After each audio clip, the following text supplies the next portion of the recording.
আসসালামু আলাইকুম সুপ্রিয় শিক্ষার্থীবৃন্দ, আশা করি সকলে অনেক ভালো আছেন এবং সুস্থ আছেন। আজকে প্রাইমারির গণিতের যে একটা ভীতি, বিশেষ করে যারা গণিত নিয়ে অনেক বেশি দুশ্চিন্তায় থাকেন, আমাকে শত শত শিক্ষার্থী বারংবার অনুরোধ করেছেন যে স্যার, ম্যাথ একেবারেই বুঝি না। সো ম্যাথের যে বিষয়, সেই বিষয় নিয়ে বেশি বেশি ফ্রি ক্লাস রাখার জন্য।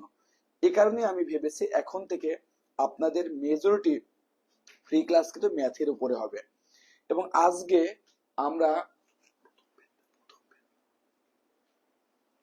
আজকে আমরা ম্যাথের একটি দারুণ টপিক নিয়ে আলোচনা করব এবং শুরুতেই আপনাদের যে ভয় পাওয়ার কোনো কারণ নেই, সেই বিষয়টি নিয়ে আমরা আজকের এই লেকচারে আলোচনা করব।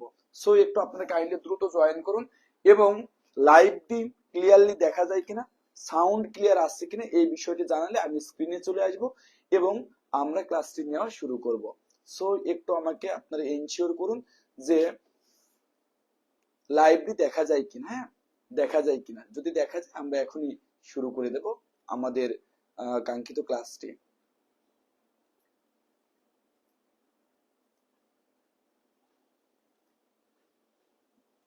এবং সাউন্ড ক্লিয়ার আছে কিনা সেটিও জানাবেন। আমি সেটআপ থেকে একটু জাস্ট রেডি করে আমরা 1 থেকে 2 মিনিটের ভিতরেই আমরা লেকচারটি কন্টিনিউ করব। আপনারা সবাই একটু সাউন্ড ক্লিয়ার আছে কিনা এবং বোর্ড ক্লিয়ারলি দেখা যায় কিনা এই বিষয়টি শুধু আমাদেরকে একটু এনশিওর করবেন। এই তো আমাদের সেটআপ রেডি। ওকে, আমরা এখনই শুরু করে দেবো সুপ্রিয় শিক্ষার্থীবৃন্দ। এবং আপনারা কে কোন জেলা থেকে দেখছেন অবশ্যই আমাদের কমেন্ট করে জানাবেন, কারণ আমি পরিচিত হতে ব্যাপক পছন্দ করি এবং খুবই ভালোবাসি। আপনাদেরকে আসলে আপনাদের সাথে পরিচিত হতে পারলে আমার অনেক বেশি আনন্দ লাগে। সুপ্রিয় শিক্ষার্থীবৃন্দ, আজকের এই লেকচারের মাধ্যমে দেখুন আমরা কিন্তু ধারাবাহিক ফ্রি ক্লাস নেব এবং এই ক্লাসের ফলে আপনাদের গণিতের যে একটা ব্যাপক ভীতি আছে সেই ভীতিটি কাটিয়ে ওঠার জন্য আমি অনেক বেশি সহায়তা করব। যেহেতু আমি ইঞ্জিনিয়ারিং পড়েছি, যদিও আমি এখন ব্যাংকে আছি, তো আসলে আমার ম্যাথের যে বিষয়টি সেটি পড়াতে ব্যাপক ভালো লাগে এবং আপনাদের যেহেতু অনেকেরই দুর্বলতা, আশা করি আমাদের ধারাবাহিক লেকচার গুলো আপনার অনেক বেশি কাজে লাগবে। তবে আপনারা একটু বেশি বেশি করে শেয়ার করে দিন, কারণ আপনারা যদি আমাদেরকে কোঅপারেট না করেন একটা পর্যায়ে যে আমরা কিন্তু লাইভ ক্লাসগুলো আর কন্টিনিউ করব না। কারণ আমি যেমন একটা বিশাল সেটআপ রেডি করে আমাদের প্রতি ক্লাসে শুধু কারেন্ট বিলে খরচ হয় 250 থেকে 300 টাকা। সো অন্যান্য বিষয় তো বাকি আছে, আমরা চেষ্টা করি আপনাদেরকে বিনিময়ের কিছু শেখানোর। সো আপনারা যদি একটু আমাদের ভালোবাসা দেখান এবং আমাদের প্রচারে সহায়তা করেন, তাহলেই কিন্তু ফ্রি ক্লাসগুলো কন্টিনিউ থাকবে। শরীফুল ইসলাম বলছে জি স্যার সব ঠিক আছে।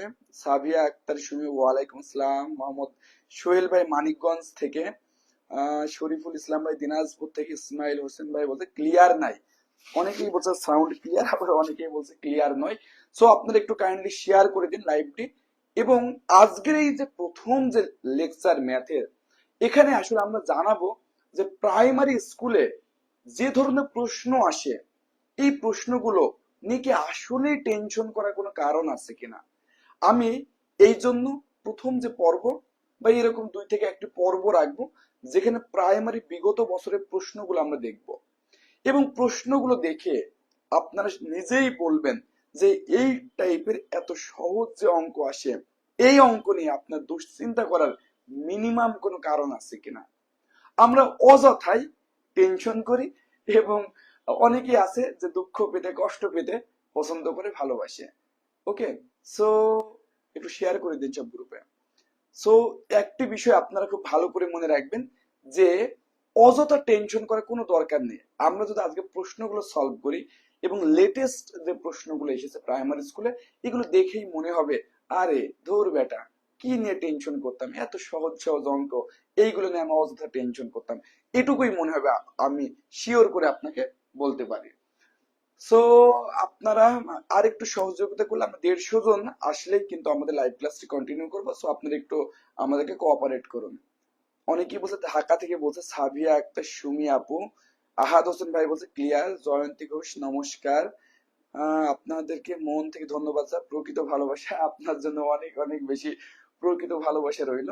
সো আমরা যে কথাটা বলতেছিলাম যে আজকের এই ক্লাসের মাধ্যমে আমরা জাস্ট প্রশ্নটা অ্যানালাইসিস করব এবং একটা মোটিভেশন লাভ করব যে আসলে এখানে যে ধরনের প্রশ্ন আসে, যত সহজ প্রশ্ন আসে এখানে 100% মার্ক পাওয়া সম্ভব। অর্থাৎ গণিতের টোটাল যে মার্কসটা আছে 20তে আউট অফ 20তে 20 পাওয়া সম্ভব গণিতের প্রশ্নে, এত সহজ আসে। সো আপনারা যারা অযথা টেনশন করতেন সেই টেনশনটি করবেন না, আজকের ক্লাসে পরেই আসলে এই টেনশনটি দূর হয়ে যাবে। এরপর আবার আমরা টপিক ভিত্তিক ক্লাস নেব। ওকে, সো আমি আর কথা না বাড়িয়ে আমরা পরের যে স্লাইড সেই স্লাইডে চলে যেতে চাই। দেখুন আমরা এখানে শুরুতেই 1 নাম্বার একটি অঙ্ক নিয়ে আমরা আলোচনা করব এবং অঙ্কগুলো আমরা দেখলে আমরা কিন্তু বিষয়টি বুঝবো যে আপনার বিষয়টি সহজ নাকি কঠিন।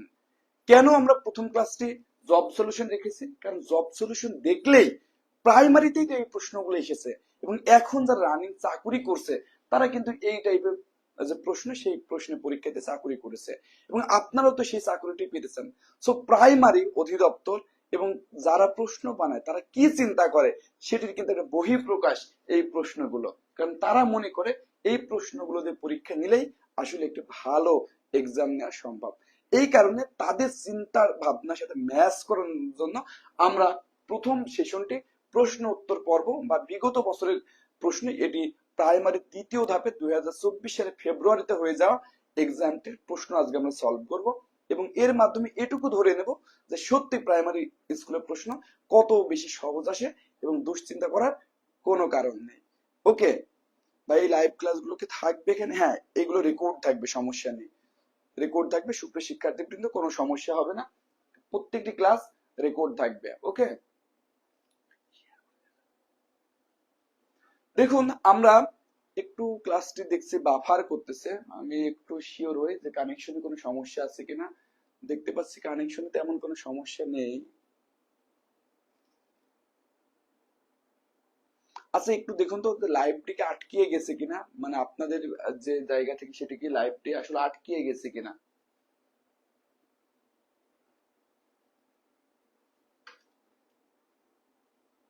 সকলে একটু কাইন্ডলি কমেন্ট করে জানান তো যে লাইভটি আটকে গেছে কিনা, আমি আমার পিসিতে দেখতেছি একটু সমস্যা হচ্ছে।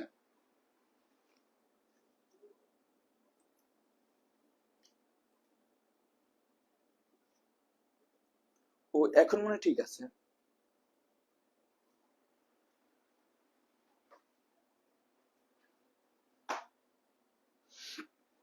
ওকে ওকে, তাহলে আমরা প্রথম প্রশ্নটা দেখতেছি। দেখুন একেবারে শুরুতে আজকে আমরা অনেকগুলো প্রশ্ন সলভ করব এবং সেই প্রশ্নগুলো খুব মজা করে সলভ করব। দেখুন কত সহজ প্রশ্ন আসে, আমার মাঝে মাঝে এত সহজ প্রশ্ন পড়াইতে একটু লজ্জাও লাগে, কারণ আসলে আমি খুব ক্রিটিক্যাল এবং জটিল অঙ্ক করাতে অভ্যস্ত। সো এত জটিল অঙ্কের মাঝে এত সহজ সহজ অঙ্ক দেখে আমার কাছে শুরুতেই মনে হচ্ছে যে আসলে মানে আসলে আপনাদের সন্তুষ্ট করতে পারবো কিনা, কারণ প্রশ্নগুলো খুব ইজি। প্রাইমারি প্রশ্ন যে এত ইজি আসে, বলা হচ্ছে 120 টাকা দিয়ে একটি পণ্য কিনে 100 টাকায় বিক্রি করলে ক্ষতির পরিমাণ কত।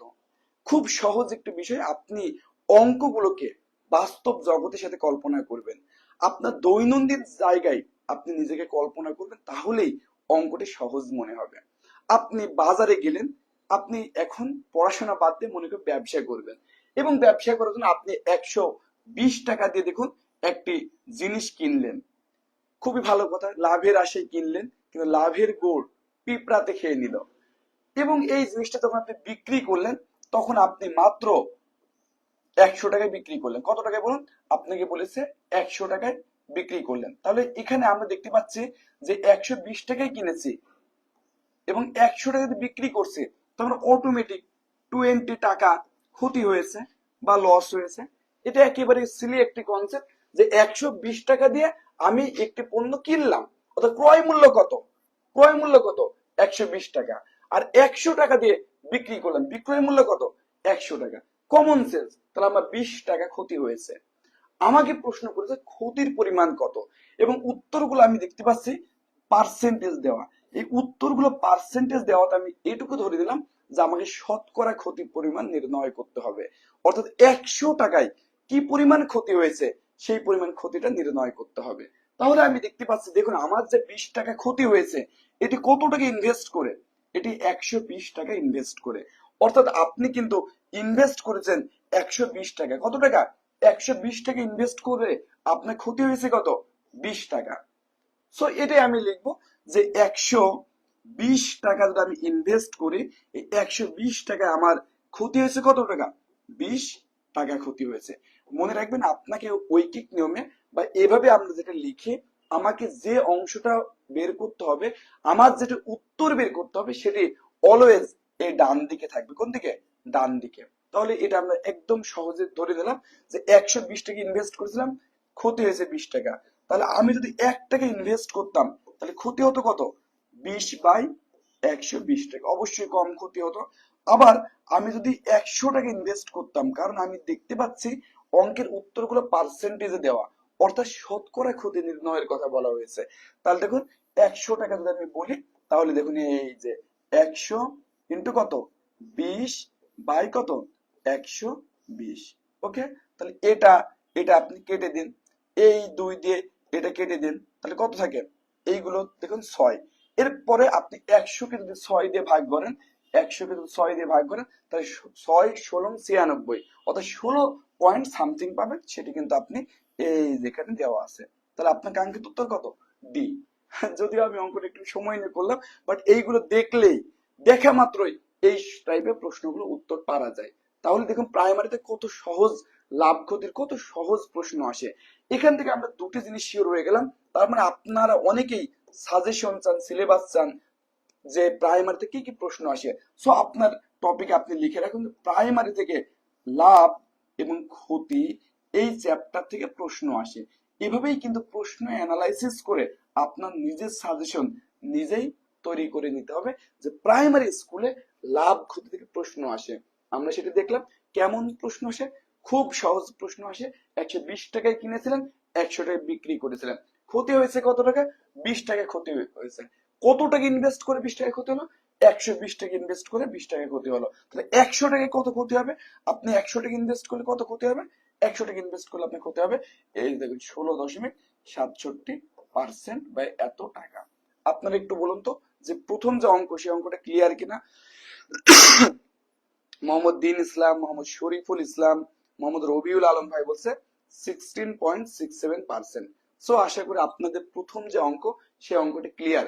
একটু কাইন্ডলি জাস্ট এনশিওর করুন যে আপনারা এই প্রথম অঙ্কটি ক্লিয়ার কিনা। এই অঙ্কটি ক্লিয়ার হয়ে গেলে আমরা নেক্সট অঙ্কে চলে যাব। এই অঙ্কটি ক্লিয়ার হয়ে গেলে আমরা কোথায় চলে যাব? নেক্সট অঙ্কে চলে যাব। সো একটু আপনারা কাইন্ডলি আমাকে এনশিওর করুন যে এইটা ক্লিয়ার কিনা। হ্যাঁ, এইটুকু ক্লিয়ার কিনা।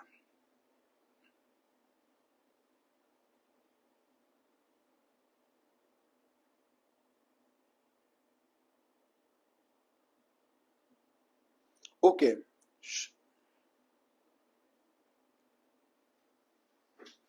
অনেকেই লিখেছে ক্লিয়ার। সো তাহলে আমরা এখন 2 নম্বর যে অঙ্ক, সেই অঙ্কে চলে যাব। 2 নম্বর যে অঙ্ক, সেই অঙ্কটা যদি আমরা এখানে আলোচনা করি, 2 নম্বর যে অঙ্ক, সেই অঙ্কটা নিয়ে এখন আমরা আলোচনা করব। এই অঙ্কটাতে আমরা যে বিষয়টি দেখব, সেই বিষয়টি একটু খুব ভালো করে খেয়াল করে দেখুন এই অঙ্কটি কেমন।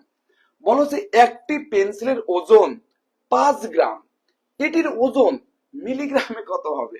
সেই ছোটকালে আমরা এই এককের কনভার্সন গুলো পড়তাম, মিলিমিটার, মিটার, গ্রাম, হেক্টোমিটার, ডেসিমিটার, সেন্টিমিটার। এই বিষয়গুলো কিন্তু আমরা সেই ছোটকাল থেকেই কিন্তু শিখতাম, সুপ্রিয় শিক্ষার্থী বৃন্দ।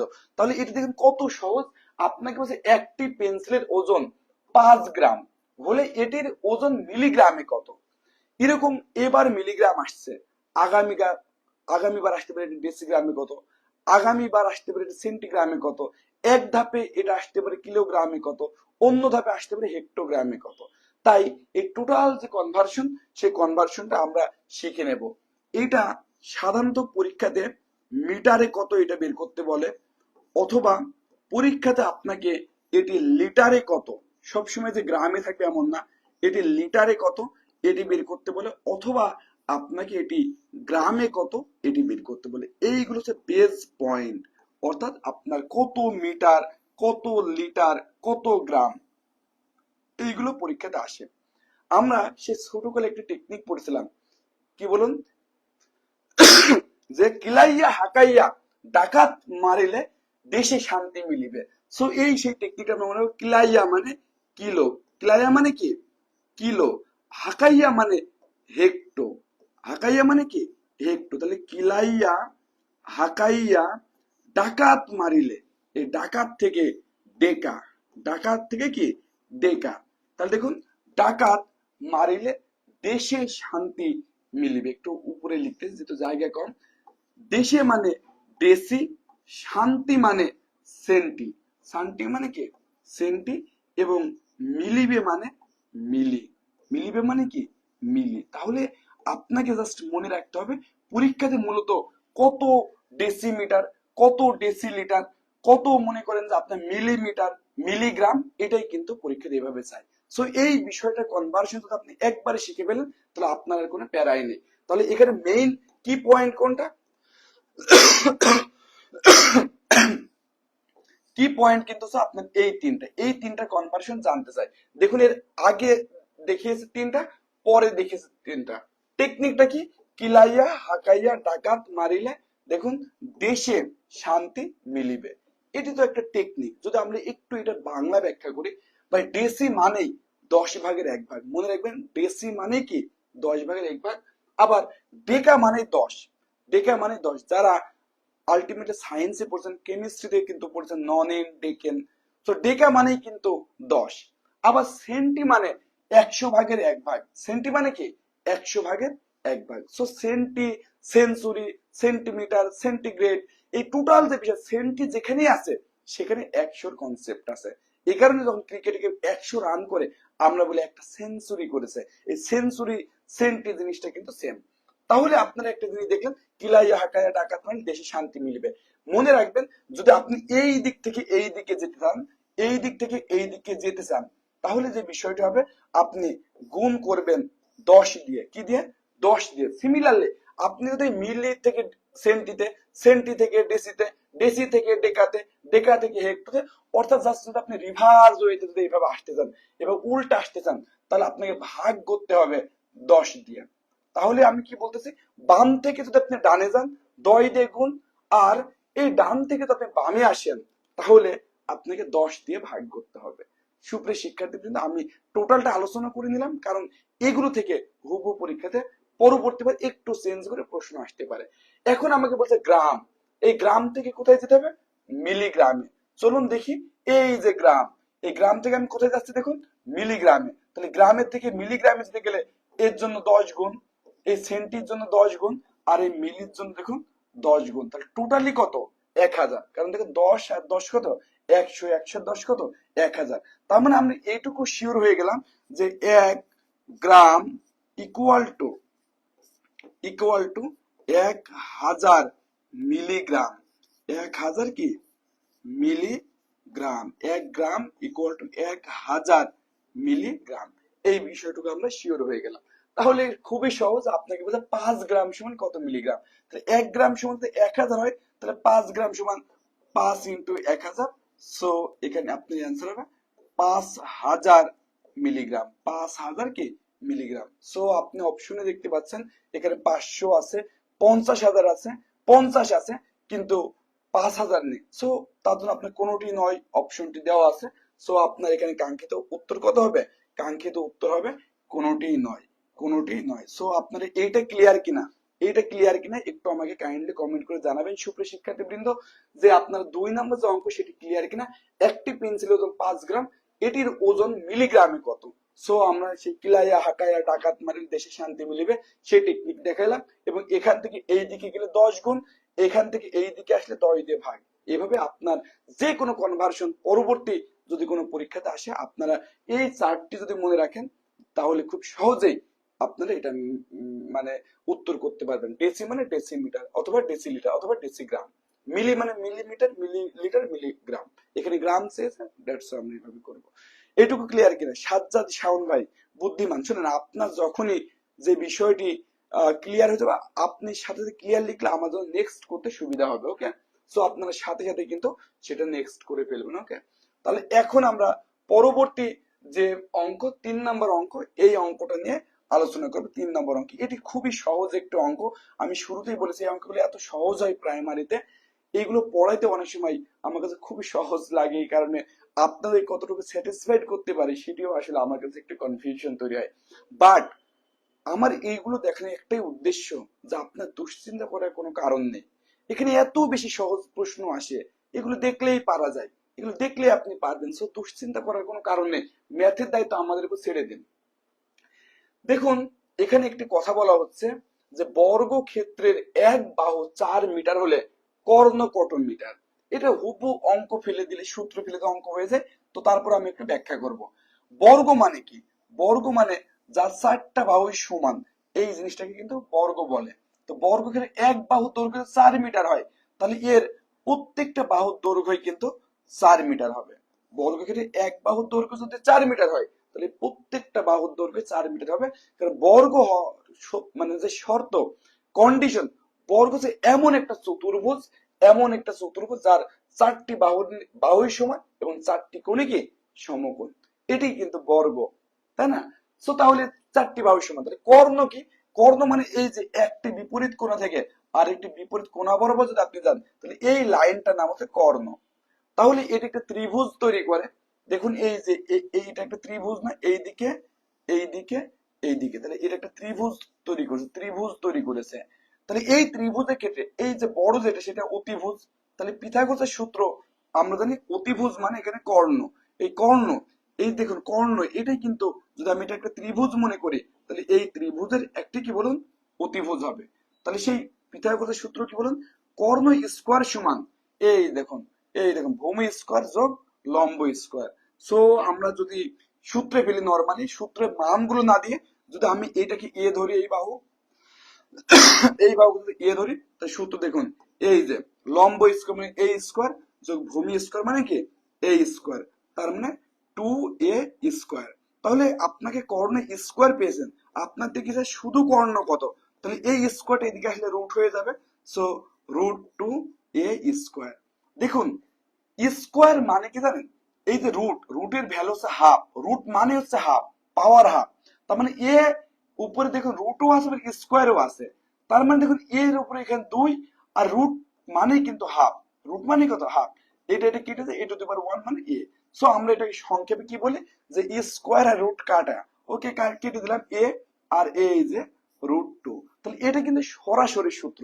সুপ্রিয় শিক্ষার্থী বৃন্দ, এটি কিন্তু আমরা পরীক্ষা হলে এত জটিলতা না যে আমরা এটা সরাসরি মনে রাখি, সরাসরি মনে রাখি যে বর্গক্ষেত্রে যে কর্ণ, সেই কর্ণের সূত্র হচ্ছে a√2। এ কি? এ হচ্ছে বাহু। তাহলে দেখুন এখানে এক বাহু 4 মিটার, তাহলে আমার সূত্র কি a√2। এটা কি এ কত 4√2। এখন আমি খুঁজবো 4√2 কোথায় আছে। অনেকে আবেগে এটা দাগিয়ে ফেলতে পারেন, সো খুব ভালো করে খেয়াল রাখতে হবে 4√2 নট 2√4। অনেকেই দেখবেন যে টোটাল অঙ্কটা করেছে, পরীক্ষার হলে আবেগে সে দেখবেন এটা দাগায় ফেলবে এবং ভুল করবে। সো এটি হবে আমাদের কাঙ্ক্ষিত অ্যান্সার 4√2। আমাকে একটা জিনিস বলুন তো, আমি তো জাস্ট বোঝানোর স্বার্থে এটি নিয়ে আলোচনা করলাম, পরীক্ষাতে এই সূত্রটা কার নাম মুখস্থ আছে? এটি সবাই জানে যে বর্গক্ষেত্রে কর্ণের সূত্র হচ্ছে a√2। তখন আপনি দেখবেন বাহু 4, সো 4√2। সো এই টোটাল অঙ্কটা করতে আপনার 5 সেকেন্ড সময় লাগবে। কত সেকেন্ড সময় লাগবে? জাস্ট 5 সেকেন্ড সময় লাগবে। এটা আপনি দেখা মাত্রই উত্তর করতে পারবেন। এগুলো এত সহজ, এত সহজ প্রশ্ন আসলে প্রাইমারিতে আসে। আপনি নিজেই দেখুন, জাস্ট সূত্রটা জানলে এই অঙ্কটি করতে পারবেন। এটা ক্লিয়ার কিনা? হ্যাঁ, এই তো রবিউল আলম বলেছে 4√2 হবে। নিতা দে দিদি বলেছে 4√2 হবে। সো বাকির একটু আমাকে কাইন্ডলি কমেন্ট করে জানান যে এটুকু ক্লিয়ার কিনা। এটা যদি ক্লিয়ার হয়ে যায়, তাহলে আমরা পরবর্তী টপিক নিয়ে আলোচনা করবো। হ্যাঁ, পরবর্তী টপিক বা পরবর্তী অঙ্ক নিয়ে আলোচনা করব। তাহলে এটি যদি আমাদের ক্লিয়ার হয়ে যায়, এখন আমরা আলোচনা করব 4 নম্বর অঙ্কটা নিয়ে। 4 নম্বর অঙ্কটা খুবই গুরুত্বপূর্ণ একটি অঙ্ক এবং খুব ভালো করে আমরা এই অঙ্কটি খেয়াল করব। এবং এই অঙ্কটা থেকে শুধু প্রাইমারি নয়, বিসিএস সহ বিভিন্ন পরীক্ষাতে প্রশ্ন আসে। আজকের লেকচারটি নেওয়ার আমার মেইন যে উদ্দেশ্য, প্রশ্ন ব্যাংক, আমরা সাধারণত টপিক ভিত্তিক আলোচনা করি, কিন্তু এটি নেওয়ার যে মেইন উদ্দেশ্য যে প্রশ্নগুলো কত সহজ হয়। আপনারা যে অযথা অঙ্ক পারি না, অঙ্ক পারি না বলে কান্নাকাটি করেন, সেটি কোনো কারণই নেই। জাস্ট বেসিক কিছু সূত্র এবং প্রাইমারিতে যে আসবে এরকম প্রত্যেকটি চ্যাপ্টারে কোন কোন প্রশ্নগুলো আসবে সেগুলো অ্যানালাইসিস করে, সেগুলো সূত্র দিয়ে আমি সুন্দরভাবে সবগুলো আপনাকে নোট করে দেবো। শুধু ওইগুলো দেখলে আপনি অঙ্কতে 20-এ 18-19 পাবেন, আর যারা ভালো তারা 20-এ 20 পাবেন। বিধু ব্রত দাস দাদা বা দিদি বলতেছে ক্লিয়ার, সোহেল রানা বলতেছে ক্লিয়ার, থ্যাংক ইউ। এখন এই অঙ্কটা কিন্তু বিশেষ বিভিন্ন চাকরি পরীক্ষাতে আসে। বলতে কোন লঘিষ্ঠ সংখ্যার সাথে 3 যোগ করলে ওই যোগফলটা, মানে আমি জানি না, শুনে ম্যাথে যেটাই আপনি জানেন না সেটাই মনে করেন যে এক্স, জাস্ট বোঝার সুবিধার্থে আমরা আলোচনা করতেছি। কোন লঘিষ্ঠ সংখ্যার সাথে, মানে আমি তো জানি না, তাহলে লিখলাম যে এক্স এর সাথে 3 যোগ করলে, 3 যোগ করলে যোগফল, এই দেখুন যোগফল আপনি যেটা পাবেন ওই জিনিসটাকে আপনি 24 দিয়ে ভাগ করতে পারবেন, অথবা 36 দিয়ে ভাগ করতে পারবেন, অথবা 48 দিয়ে ভাগ করতে পারবেন। এটা হচ্ছে আপনাকে বের করতে হবে। অর্থাৎ এমন একটা সংখ্যা বের করতে হবে যে সংখ্যাটা এখন কম আছে, এখন কম আছে, এখন আপনি এই তিনটিতে ভাগ করলে আপনার নিঃশেষে বিভাজ্য হবে না। কিন্তু যদি ওই সংখ্যাটার সাথে আপনি 3 যোগ করে নেন তাহলে এই 3টা দিয়েই ভাগ করা যাবে। কোন সংখ্যাকে 3টা দিয়ে ভাগ করা যায়? 3টা দিয়ে ভাগ করা যাবে এরকম একটি সংখ্যা হচ্ছে এই সংখ্যা ত্রয়ের লসাগু। অর্থাৎ এই 3টা জিনিসের যদি আমি লসাগু বের করি তাহলে লসাগু হচ্ছে ওই জিনিস যাকে যতগুলো সংখ্যা আছে সবাইকে দিয়ে ভাগ করলে নিঃশেষে বিভাজ্য হয়। এখন লঘিষ্ঠ কেন বলেছে? কারণ এরকম অসংখ্য সংখ্যা আছে যাদেরকে 24, 36 এবং 48 দিয়ে ভাগ করে। তার আগে 3টা লসাগু বের করে নি। তো লসাগু বের করার ক্ষেত্রে আমি একটু শর্টকাট শিখিয়ে দিচ্ছি। লসাগুতে যে সংখ্যাগুলো থাকবে সেই সংখ্যাগুলো যদি একটি দিয়ে আরেকটাকে ভাগ করা যায় ওটাকে আমরা বাদ দিয়ে দিতে পারি। যেমন এখানে 24 দিয়ে আপনি 48কে ভাগ করতে পারেন, তার মানে 48 এর ভিতরে অটোমেটিক 24 আছে, তাই এই 24টাকে আলোচনায় না রাখলেও চলবে। আমরা আলোচনা করবো শুধু 36 এবং 48 নিয়ে। সো চলুন 36 এবং 48 এর আমরা লসাগু বের করে ফেলি। তাহলে 6 ছক কত? 36, আর 6 আসতে কত? 48। এরপর আমরা 2 দিয়ে এটাকে যদি ভাগ করি, একে যদি আমরা 2 দিয়ে ভাগ করি তাহলে কত? 3 দুগুণে 6 এবং কত? 4 দুগুণে 8। এখন যদি আমি গুণ করি দেখুন 3 4 12, 12 দুগুণে 24, আর 6 যে 24 সেটি গুণ করলে হবে 144। কত হবে? 144। খুব ভালো করে বোঝার চেষ্টা করবেন। আমরা কি বের করলাম? 24, 36 এবং 48 এর লসাগু বের করলাম। আমি আরেকটা বুদ্ধি শিখিয়ে দিই, আপনার ব্রেনে ঢুকতেছে এটা লসাগু করতে হবে না গসাগু করতে হবে। যদি কোনো অঙ্কে লঘিষ্ঠ কথা লেখা থাকে 100% ওই অঙ্কটা লসাগু করাই লাগবে।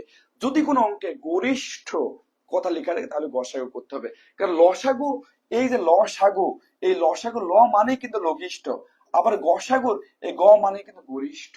তো এখানে যেহেতু শুরুতে লঘিষ্ঠ কথাটি আছে তাহলে আপনাকে 100% এই 3টি সংখ্যা লসাগু করতে হবে।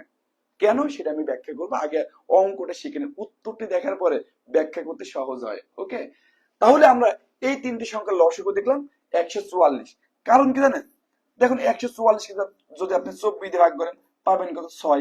144 কে যদি আপনি 36 দিয়ে ভাগ করেন পাবেন কত? 4। 144 কে যদি আপনি 48 দিয়ে যদি ভাগ করেন পাবেন কত? 3। দেখুন সত্যিই তো এই যে সংখ্যাটাকে আমি 24, 36, 48 প্রত্যেকটি দিয়ে কিন্তু ভাগ করলে নিঃশেষে বিভাজ্য হচ্ছে। ওকে, এখন আমার কথা হচ্ছে দেখুন 144 মানে পৃথিবীতে 24, 48 এবং 36 এই 3টি সংখ্যা দিয়েই ভাগ করা যায়। এরকম বিলিয়ন বিলিয়ন ট্রিলিয়ন ট্রিলিয়ন সংখ্যা আছে, আপনি চাইলে আজীবন সেই সংখ্যা বানাতে পারবেন। কিন্তু এই পৃথিবীতে যত সংখ্যায় থাকুক না কেন যাদেরকে এই 3টি সংখ্যায় ভাগ করা যায় এই সংখ্যাগুলো সব থেকে ছোট সংখ্যা হচ্ছে 144। এই জন্য লসাগু হচ্ছে অনেকগুলো সংখ্যাকে এই সংখ্যা দিয়ে ভাগ করা যায়, কিন্তু এই কোটি কোটি সংখ্যা সব থেকে ছোট যে সংখ্যা সেটির নামই কিন্তু লসাগু, সেটির নামই কিন্তু লঘিষ্ঠ সাধারণ গুণোত্তর। আশা করি এই বিষয়টা আপনারা ক্লিয়ার। তার মানে আমরা একটা জিনিস শিওর হয়ে গেলাম যে লঘিষ্ঠ কেন বলা হয়, কারণ কোটি কোটি সংখ্যা আছে যাদেরকে 24, 36 এবং 48 ভাগ করা যায়, কিন্তু ওই কোটি কোটি সংখ্যার ভিতরে সব থেকে ছোট সংখ্যা 144। 144 এর নিচে পৃথিবীতে কোনো সংখ্যা নেই যাকে এই 3টি জিনিস দিয়ে ভাগ করা যায়। সো 144 সব থেকে মিনিমাম ভ্যালু। তাহলে আমরা এখানে কয়েকটা কি পয়েন্ট মনে রাখবো। যদি কোনো অঙ্কে লঘিষ্ঠ কথা উল্লেখ থাকে তাহলে অবশ্যই যে সংখ্যাগুলো দেওয়া থাকবে সেই সংখ্যার লসাগু নির্ণয় করব। এটি হচ্ছে একটা কি পয়েন্ট। দ্বিতীয় কি পয়েন্ট হচ্ছে যদি কোনো সংখ্যায় গরিষ্ঠ কথা উল্লেখ থাকে তাহলে এখানে কমা দিয়ে যে সংখ্যাগুলো লেখা থাকবে ওই সংখ্যাটির আমরা কি করব? গসাগু নির্ণয় করব। তৃতীয় যে বিষয়টি শিখলাম, যদি লসাগু নির্ণয়ের ক্ষেত্রে আমি একাধিক সংখ্যা থাকে, যদি একটি সংখ্যা দিয়ে আরেকটি সংখ্যাকে ভাগ করা যায় তাহলে এই সংখ্যাটা বাদেই আমরা ছোট করে নিয়ে সহজে লসাগুটা দ্রুত করে ফেলতে পারবো। তাই যেহেতু 48 এর ভিতরে 24 আছে, এই জন্য আমরা 24 বাদ দিয়ে শুধু 36 এবং 48 এর লসাগু বের করলাম। তাহলে এটি হচ্ছে আমাদের এই অঙ্কের থার্ড লার্নিং পয়েন্ট।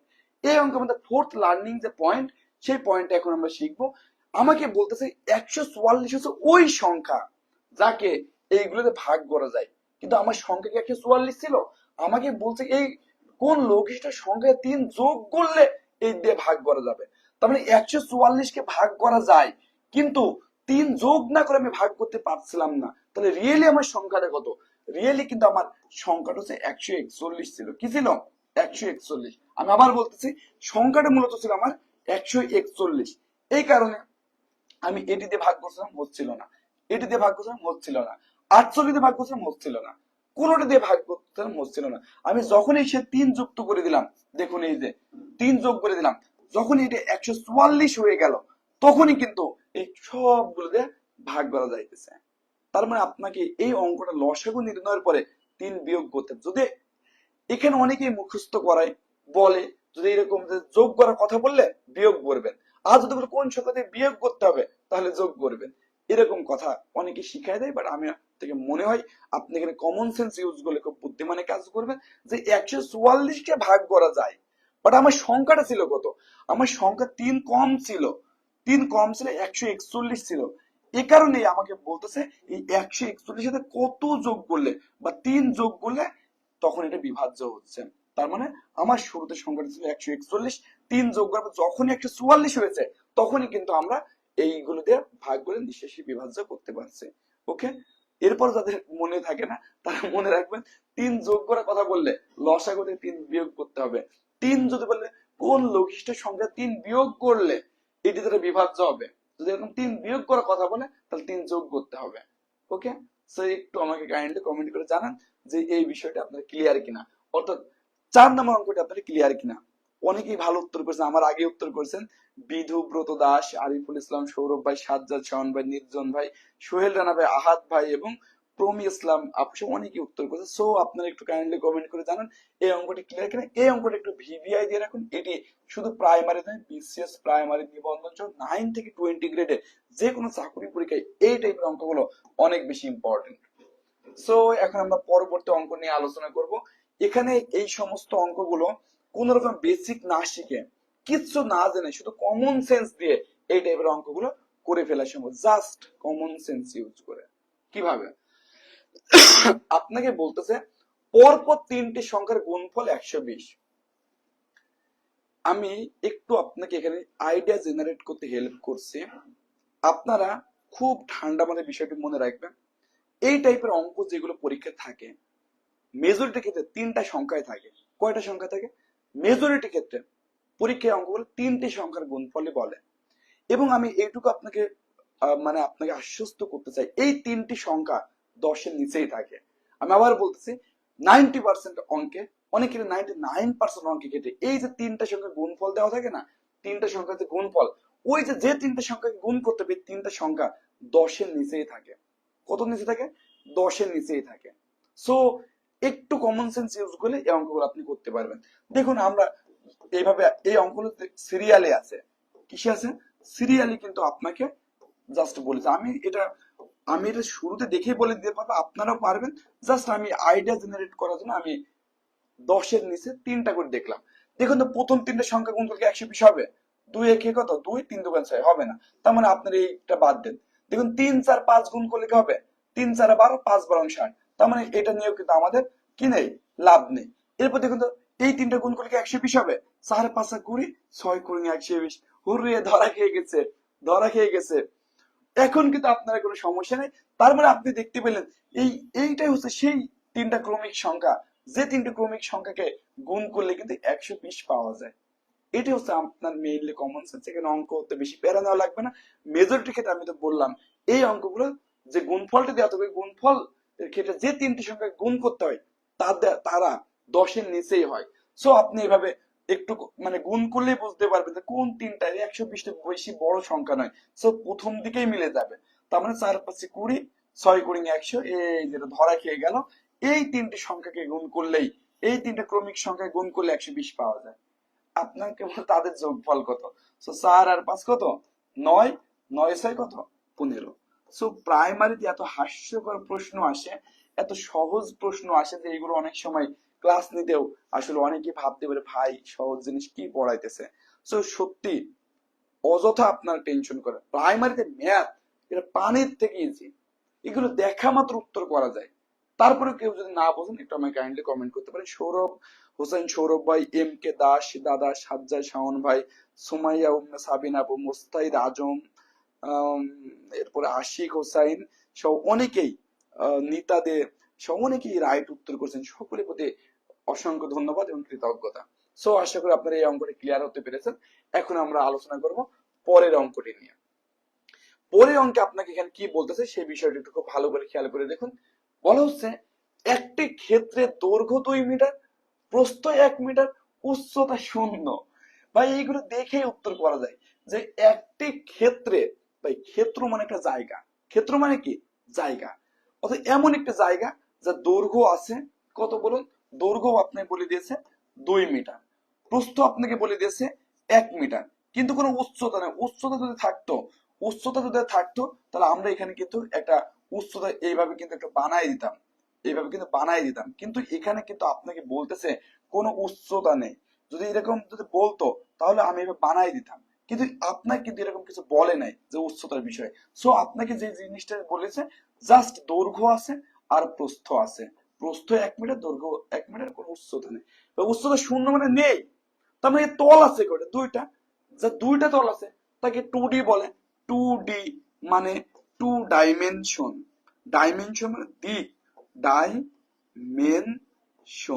2D মানে কি 2 ডাইমেনশন। 2 ডাইমেনশন কে যদি আমি বাংলা করি ডি, আর ডাইমেনশন মাত্রা, তার মানে দ্বিমাত্রা। এই দেখুন দ্বিমাত্রা বা দ্বিমাত্রিক, অর্থাৎ যে সমস্ত বস্তুর দৈর্ঘ্য এবং প্রস্থ আছে ওই সমস্ত জিনিসগুলোকে, ওই সমস্ত ফিগারগুলোকে 2D বলে। আর যে সমস্ত জিনিসের দৈর্ঘ্য, প্রস্থ এবং উচ্চতা তিনটাই আছে, যেমন মানুষের চোখ দিয়ে 3D ছবি দেখতে পায়। কারণ আপনি যদি আপনার বিল্ডিং কোনার দিকে থাকেন, একদম কোনার দিকে, তাহলে দেখবেন যে এখানে তিনটা ছাদ মিলিত হয়েছে, একটা হচ্ছে উপরের ছাদ এবং দুই পাশে দুটো দেয়াল মিলিত হয়েছে। সো ওই জায়গায় যখন আপনি তাকাবেন কোনার দিকে, আপনি কিন্তু তিনটা তলের একটা মিলিত স্থান দেখতে পাবেন।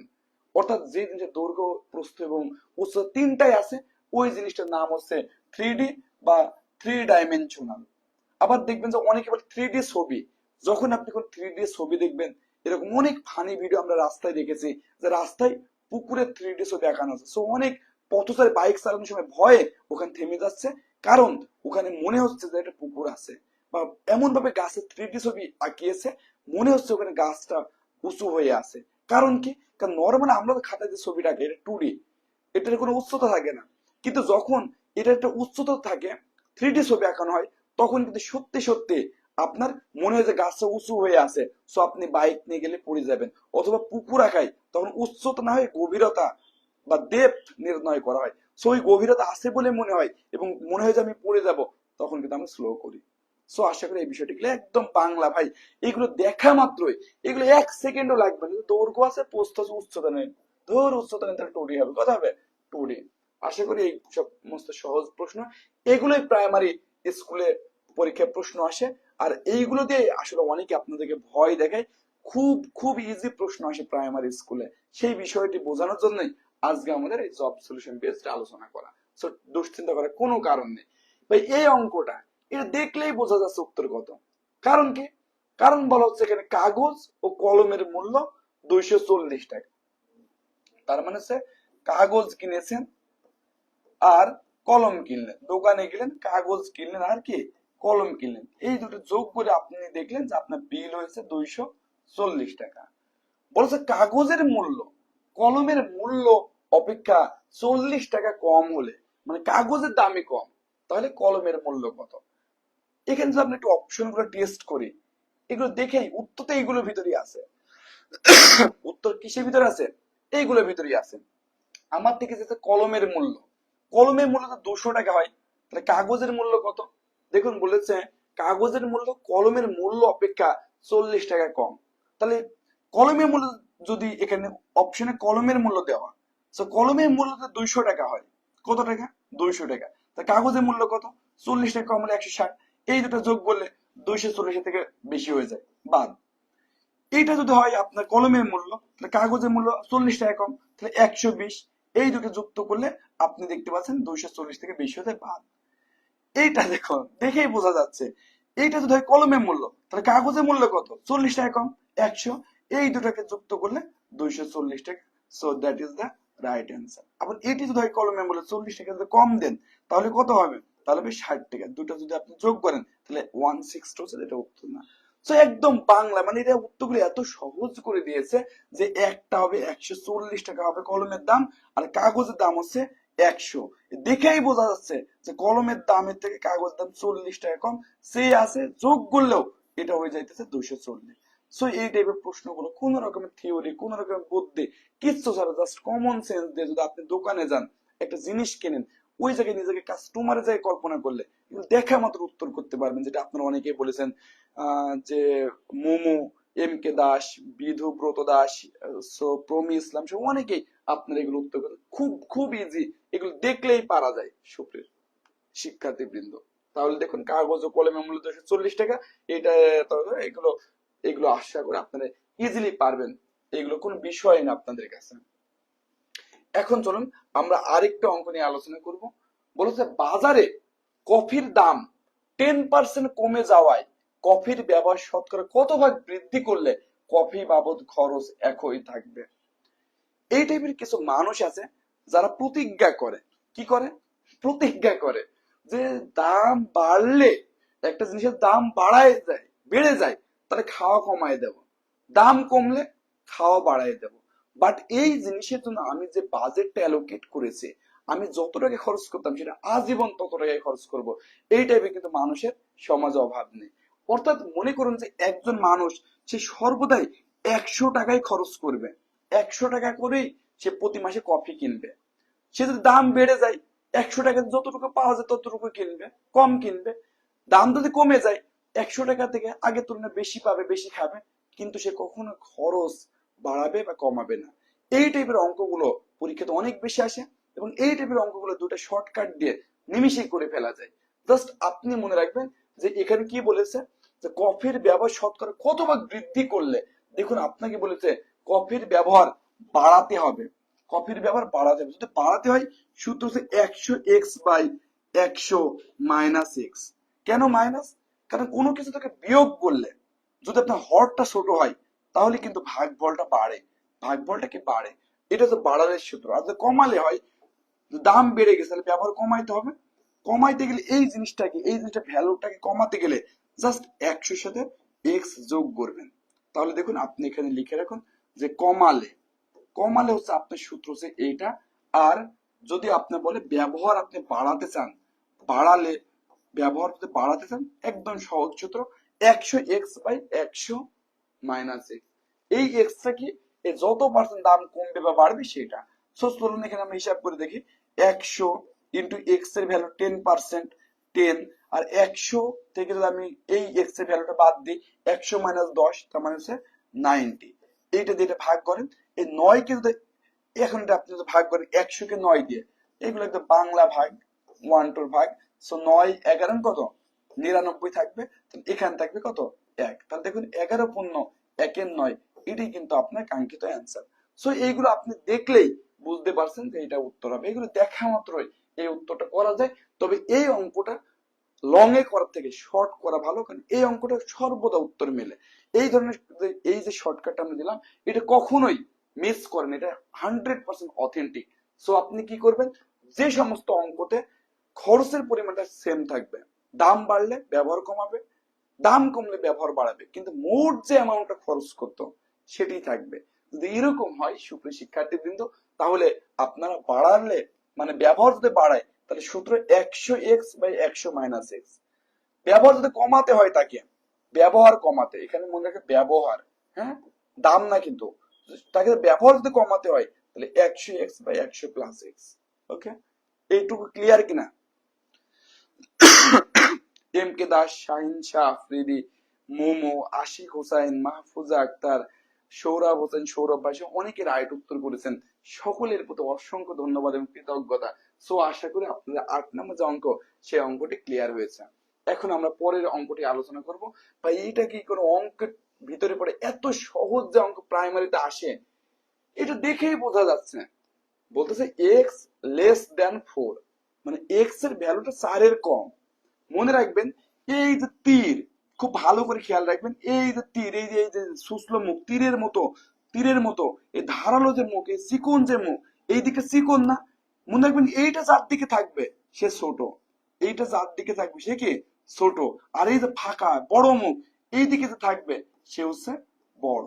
তাহলে এখন আমরা মিলাই, এই যে এক্স আছে কার দিকে, এক্স এর দিকে তীরের মুখ আছে, চিকন দিকটা আছে, চিকন দিক, তার মানে এক্স ছোট কার তুলনায়, 4 এর তুলনায়।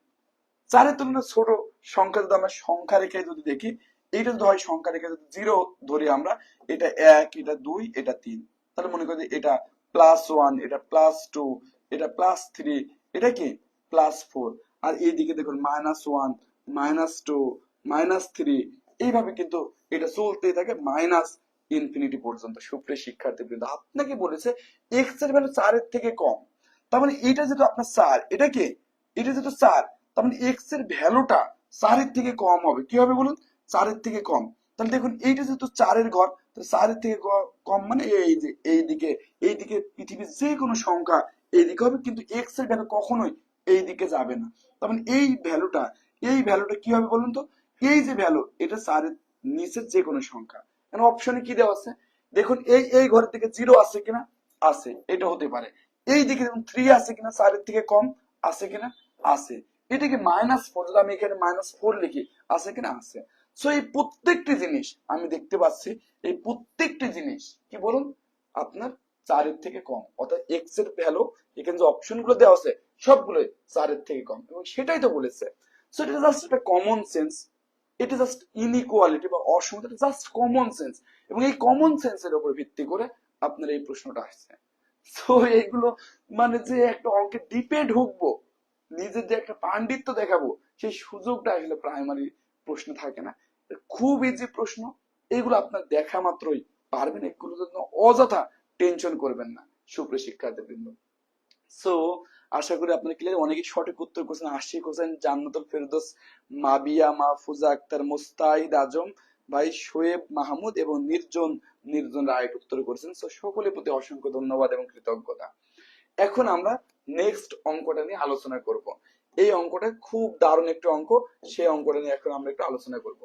বলতে একটি রাশি অপর রাশির 64% হলে রাশি দুটির অনুপাত কত? ভাই সেকেন্ড এগুলো উত্তর করা যায়। টোটাল রাশি আছে কয়টা? দুইটা। তার মধ্যে একটি রাশি, আমাকে বলছে এখানে দুটি রাশি আছে, একটি রাশি, প্রথমটার নাম হচ্ছে একটি রাশি, আর দ্বিতীয়টা হচ্ছে অপর রাশি। অপর রাশি, এই দুটি রাশির হচ্ছে আপনাকে অনুপাত দেওয়া আছে বা অনুপাত বের করতে হবে। আপনাকে জাস্ট বলেছে যে একটি রাশি 64%, ভাই পার্সেন্ট হলে আর একটা অটোমেটিক 100, কারণ 100 সাপেক্ষেই কেবল পার্সেন্ট আনা যায়। কেউ যদি বলে 64% মার্ক পেয়েছে, তাহলে মোট মার্ক কত? 100, সে পেয়েছে কত? 64। এ বলতেছে আমি 64%, তা তুমি কত? তুমি 100। পার্সেন্ট মানে অপরজন 100, পার্সেন্ট মানে কি আর একজন 100। এটা একটা বাংলা, একদম বাংলা, এইসব প্রশ্ন প্রাইমারিতে আসে যে একটি রাশি অপর রাশির 64%, আর ভাই তাহলে অপরটা 100 বলে দিয়ে 64, কারণ এটা পার্সেন্ট। ওকে, তাহলে দেখুন এটা কোনো বিষয় না, 4 দিয়ে ভাগ করে দেন, 4 দিয়ে ভাগ করলে 4 16 কত? 64, এবং 4 25 কত? 100। সো এই যে 16 কত? 25, এটা হচ্ছে আপনার কাঙ্ক্ষিত উত্তর। আপনারা যে এখানে যে ভুলটা করতে পারেন, সেই ভুলটা হচ্ছে অনেকেই 25:16 দাগায় ফেলতে পারেন, কারণ আপনাকে হচ্ছে একটি রাশি অপর রাশি 64%, তাহলে অপরটা 100 হলে প্রথমটা 64, সো অ্যান্সার হবে 16 কত? 25। অনেকে আবেগে এই উত্তরটি 25:16 দেবে, এবং প্রশ্ন কত বড় বেঈমান দেখুন, কত বড় খারাপ, এবং আপনার চাকুরি প্রাপ্তির পথে কত বড় বিভীষিকা দেখুন। তারা করেছে কি, এই অনেকে ভাবে 16 25 লাগা এইটা গোল করে দেবে, গোল দিয়ে পড়বে, আরে ভুল হয়ে গেল কি করবো। পরে আমার এক ফ্রেন্ড ছিল, থুতু লাগাইতো, থুতু দিয়ে মনে করেন যে এখানে থুতু লাগায় এইভাবে ওই কালটা আপনার মনে করেন যে থুতু লাগায় ডলা শুরু করতো, একটু পর দেখতে ওই ফাঁকা, এই কল দিয়ে দেখতেছে, ওই কলে দেখা যাইতেছে ফাঁকা। আমি বাংলা পরীক্ষা দিয়ে আমি ওকে বলতেছি যে কিরে তোর ওই মা ফাঁকা কে, বলতে বলতে ভুল হয়েছিল, থুতু লাগাইছি, থুতু লাগায় ওই জিনিসটা ডলতে ডলতে ওই এবারে পাতা গেছে ছিদ্র হয়ে পরে ওইদিকে ফাঁকা। এই ফল্টের কারণে হয়তো ওর পরীক্ষা বাতিল করে নাই, কিন্তু আপনার ওএমআর মেশিন কিন্তু এই ফল্টের কারণে টোটাল আপনার ওএমআর যে খাতাটা, এটা কিন্তু মেশিন, তার কোনো বিবেক নেই, কোনো বুদ্ধি নেই, কোনো ইমোশন নেই, সে কিন্তু আপনাকে ফেল করাই দিতে পারে। এই কাজটা কখনোই করবেন না। এবং পরীক্ষার হলে সবসময় প্রথমটা যদি উত্তর হয়, আমি আবার বলতেছি, যদি কোনো প্রশ্নের উত্তর ক নাম্বার হয়, একটু কনসিয়াসলি দেখবেন, যে বাকি অপশন গুলো একটু তাকায় দেখবেন। কারণ ক নাম্বার এটা মেজরিটি ক্ষেত্রে ট্রাপ থাকে, মেজরিটি ক্ষেত্রে, বিশেষ করে ম্যাথের ক্ষেত্রে। সো উত্তর হবে 16 দেখুন এটা এই উত্তর বের করবেন, সে এটা দাগিয়ে ফেলবে, পরে একটু এসে দেখবে, দেখুন এই যে একদম শেষে দিয়েছে, যেন আপনি খুঁজে না পান, একদম শেষে দিয়েছে আপনাকে ভয় দেখানোর জন্য।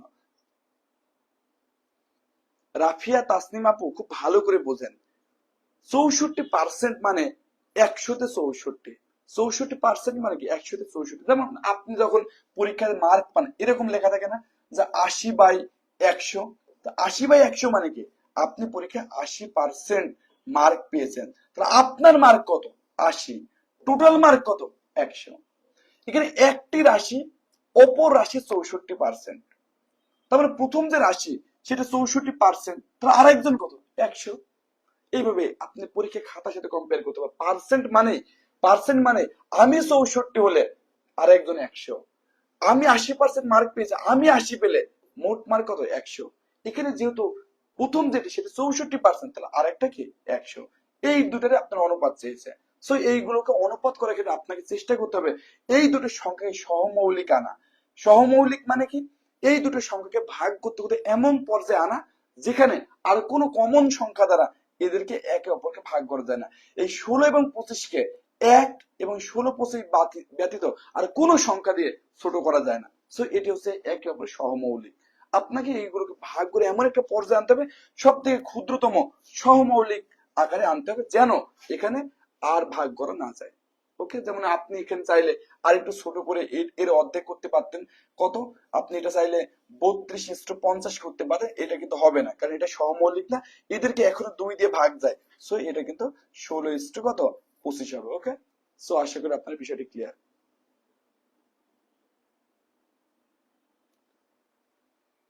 ওকে, সো ডিয়ার স্টুডেন্টস, আশা করি আপনার এই বিষয়টি ক্লিয়ার। খুব সহজ অঙ্ক ছিল, এগুলো নিয়ে বেশি কথা বলারও কিছু নেই।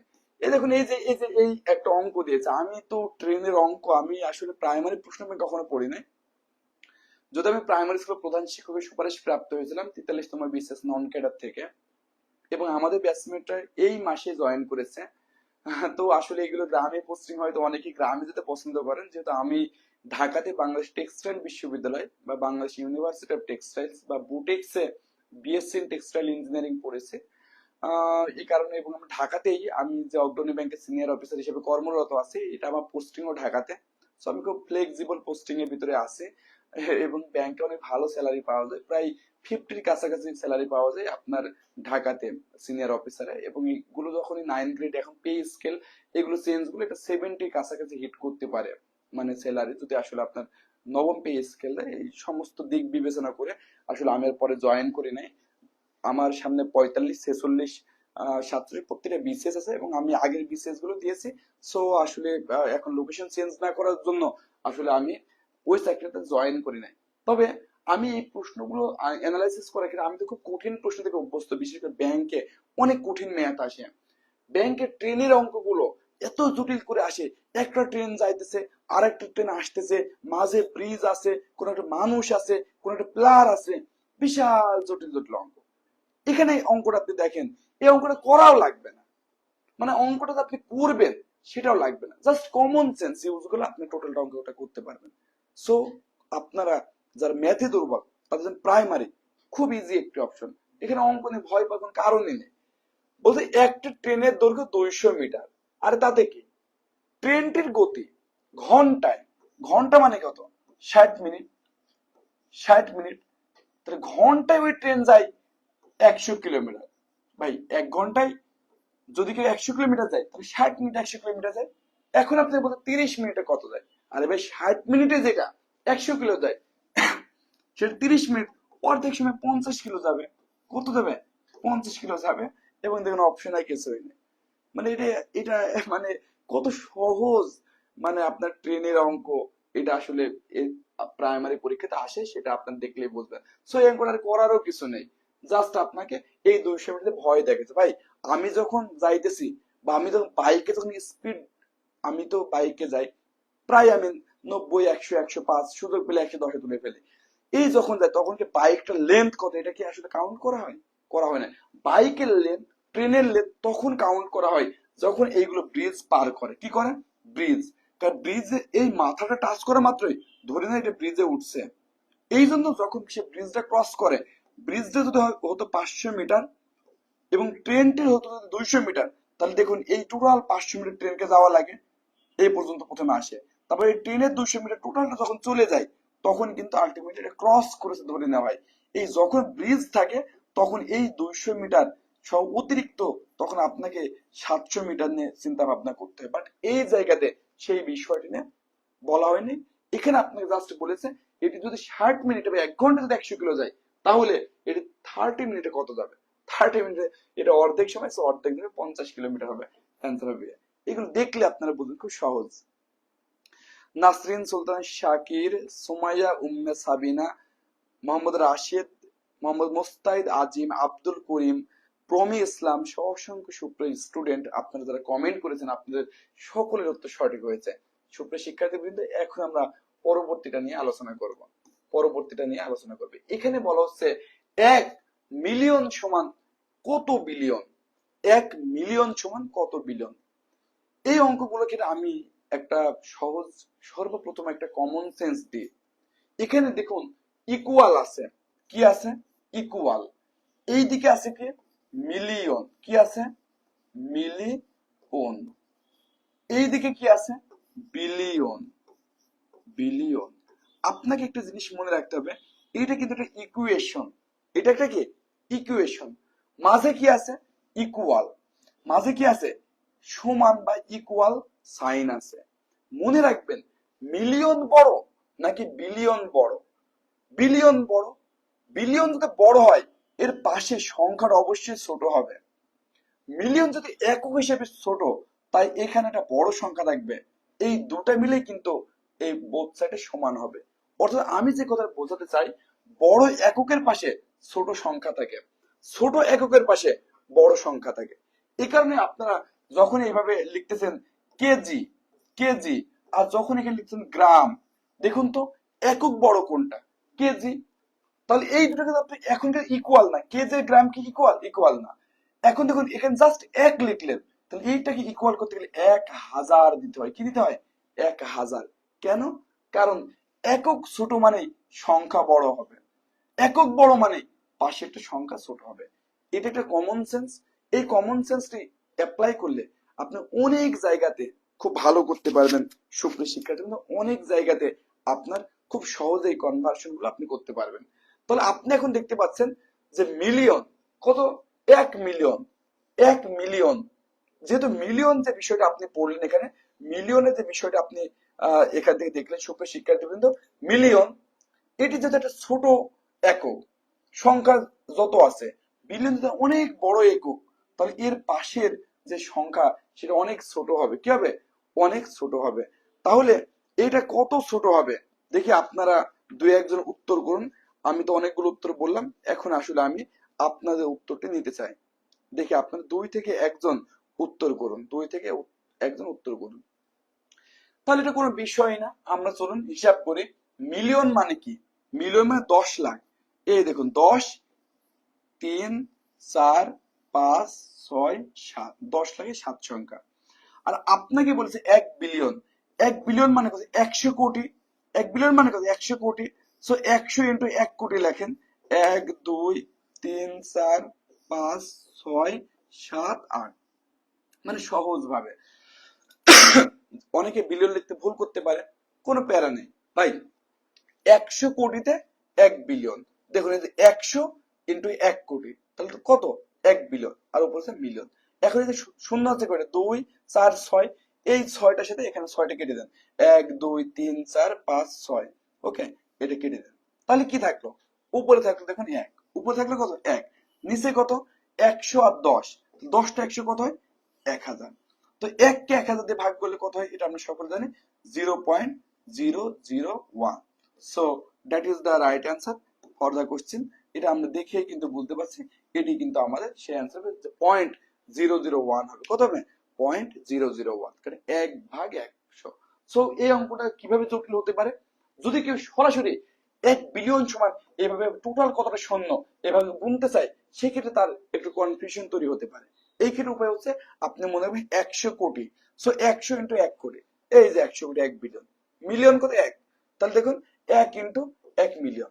এখন জাস্ট এখানকার 6টা শূন্য, এখানে 6টা শূন্য কেটে দিলেন, অটোমেটিক 1/1000 থেকে গেল, 1 কে 1000 দিয়ে ভাগ করলে 0.001 হয়। এখন এইটাতে সঠিক আছে কিনা এটা বোঝার উপায় কি জানেন, এটা বোঝার উপায় এই যে এইভাবে খোঁচা মেরে আমাদের স্যার শিখিয়েছিল, এই দশমিকে এইভাবে খোঁচা মেরে তুলে দেবেন, তুলে দিয়ে নিচে একটা দাগ দিবেন, দশমিকের জন্য একটা 1, আর এই যে দশমিক যতটা সংখ্যা দেবে ততটা শূন্য, 1 2 3। তাহলে দেখুন তো হয়েছে কিনা 1/1000, এই দেখুন 1/1000 মিলে গেছে।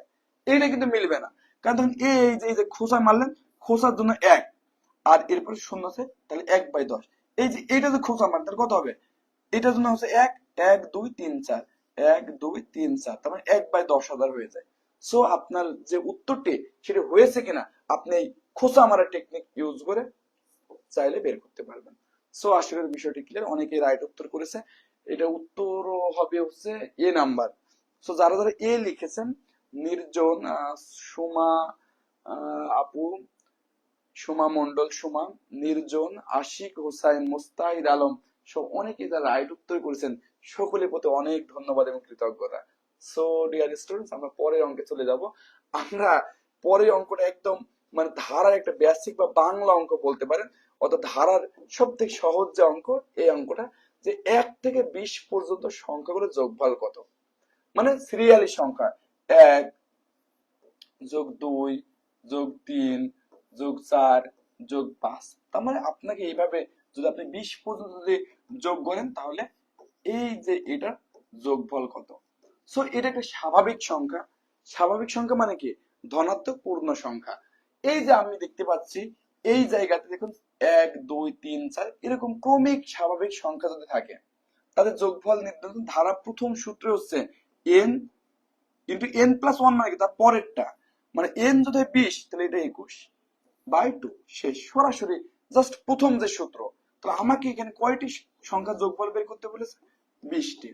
20 আর এরপরে 20 + 1 মানে 21 বাই কত 2, এই 2 দিয়ে কাটলে হবে 10, 10 আর 21 গুণ করলে কত হবে 210। অর্থাৎ এটা আপনি দেখা মাত্র উত্তর করতে পারবেন, দেখা মাত্র কি উত্তর করতে পারবেন। সো এটা উত্তর কত হবে একটু আপনারা কাইন্ডলি কমেন্ট করে জানান তো, এটা উত্তর কত হবে। এটা উত্তর হবে এই যে সি নাম্বার। ওকে, সি নাম্বার। সো আশা করি আপনাদের এটা খুব সহজ একটা অঙ্ক। এটি জাস্ট একটু সূত্র। এই সূত্রটা কিসের সূত্র, n সংখ্যক স্বাভাবিক সংখ্যা যোগফল, অর্থাৎ সিরিয়ালি যদি চলতে থাকে, সিরিয়ালি একে বলে ক্রমিক স্বাভাবিক সংখ্যা, n সংখ্যক ক্রমিক ক্রমিক স্বাভাবিক সংখ্যা যোগফল। সো এটা ধারার প্রথম সূত্র, প্রথমে এই সূত্রটা শেখানো হয়, ক্রমিক স্বাভাবিক সংখ্যার সমষ্টি। ওকে, সো একটা সূত্র যদি কেউ ধারাতে শেখেন, এটা কিন্তু প্রথমে শেখা হয় এবং এইগুলো কিন্তু প্রাইমারি পরীক্ষাতে আসে। সো এগুলো কত সহজ, আশা করি এই যে বিষয়, এই বিষয়টি নিয়ে আপনাদের পরবর্তীতে কোনো কনফিউশন তৈরি হবে না। সো আপনার একটা স্ক্রিনশট নিয়ে নিন, আশা করি আপনাদের এই বিষয়টি ক্লিয়ার হয়ে গেছে। এখন আমি নেক্সট যে বিষয়টি নিয়ে আলোচনা করব সেটা একটু দেখুন। এই অঙ্কটা একটু ট্রিকি। ট্রিকি মানে বলতেছে একটু কৌশলে না করলে অঙ্কটা সবাই পারবে কিন্তু সময় নষ্ট করবে, সবাই পারবে কিন্তু সময় নষ্ট করবে। তাহলে এটা কিভাবে সহজে করা যায়, এখানে একটা প্লাস দেখি, দেখি এখানে একটা প্লাস, তার মানে এইটা একটা অংশ, এটা একটা প্লাস মানে এইটা একটা অংশ, আর দেখতে পাচ্ছি এইটা গুণ এইটা গুণ এইটা গুণ, তার মানে এই 4টা গুণ করে যা হবে সেটা হবে যোগফল। সো আমরা সর্বপ্রথম এই কাজটা করে নেব। এখানে দেখুন এই টাইপের গুণ করার ক্ষেত্রে সর্বপ্রথম কাজ হচ্ছে এই শুধু 0 বাদে যে সংখ্যা আছে সেগুলোকে গুণ করে ফেলা। তাহলে 5 আর 5 গুণ করলে কত হবে 25, 5 25 কত 125, আরো 5 গুণ করলে হবে 625। সো এই টোটালটা যদি গুণ করি হবে 625। এরপরে হিসাব হচ্ছে দশমিকে পরে মোট কতটা সংখ্যা আছে সেটা বের করা। তাহলে গুণে চলেন, এই দশমিকে পরে 1টা 2টা 3টা, এই একটা 4টা 5টা 6টা 7টা 8টা 9টা, অর্থাৎ দশমিকের পরে সংখ্যা আছে 9টা, আমাদের কাছে আছে কত 3টা, বাকিগুলো শূন্য দিয়ে ফিল আপ করতে হবে। 4 5 6 7 8 9, এই যে দেখুন দশমিকের পরে এই 9টা সংখ্যা বানায় ফেললাম। সেটা খুব নর্মাল একটি গুণ। এগুলো সহজে করার উপায় হচ্ছে এই পূর্ণ সংখ্যাগুলোকে গুণ করে ফেলা। গুণ করার পরে দেখতে হচ্ছে দশমিকের পরে মোট কতটা সংখ্যা আছে, এভাবে 1 2 3 4 5 6 7 8 9। এরপরে এই সংখ্যার বামে শূন্য বসিয়ে 9টা ঘর না, দশমিকের পর 9টা সংখ্যা থাকবে। এই দেখুন 3 4 5 6 7 8 9, শেষ। এখন এর সাথে যুক্ত হবে কত 0.5, বসাই দেন এখানে 0.5, একদম সহজে দেখুন 0.5। এর সাথে যুক্ত হবে কত জাস্ট 0.5, তাই তো? আপনি চাইলে এখান থেকে বাকি যত ইচ্ছা এই যে এখান থেকে একদম সমানে এখানে একদম যত ইচ্ছা জিরো নিয়ে এগুলো চাইলে সুন্দর করতে পারেন, কোনো সমস্যা নেই। যোগ করেন, এগুলো তো সব শূন্য, সো এখান থেকে 625 আসবে। মাঝে কয়টা জিরো আছে 4টা, 1 2 3 4। এরপর দেখুন এই যে এই লাইনে কি আছে 5, এই লাইনে কি আছে 5, সো 0.8। এটা আপনি দেখলে আসলে এগুলো করতে পারবেন, বাট এই অঙ্কটা করতে গেলে অনেকে সময় নষ্ট করবে। এই জায়গাটা সে আস্তে আস্তে গুণ করবে, এই দুটো গুণ করতে পারে, পরে তার সাথে এটা গুণ করতে পারে, তার সাথে ওইটা গুণ করতে পারে, এইভাবে সে এখানে একটু সময় নষ্ট করতে পারে। বাট আপনি মনে রাখবেন এই টাইপের অঙ্ক প্রায় আসে 0.1 গুণ 0.01 গুণ 0.001 এরকম আসে। এরপরে এভাবে আসতে পারে 0.2 গুণ 0.02 গুণ 0.002। আপনি এই সমস্ত অঙ্কের ক্ষেত্রে জাস্ট এইগুলো গুণ করবেন, মানে এখানে এক এক এক এক গুণ করার পরে বাকিগুলো মেলাবেন।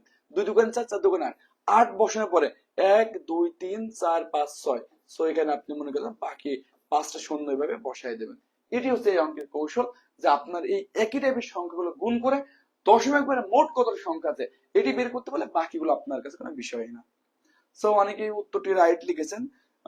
সুমাইয়া উম্মে সাবিনা আপু, নাসরিন সুলতানা, শাকির, সুলতানা ইতি এবং মরিয়ম দেখি 0.55 4টা শূন্য 625।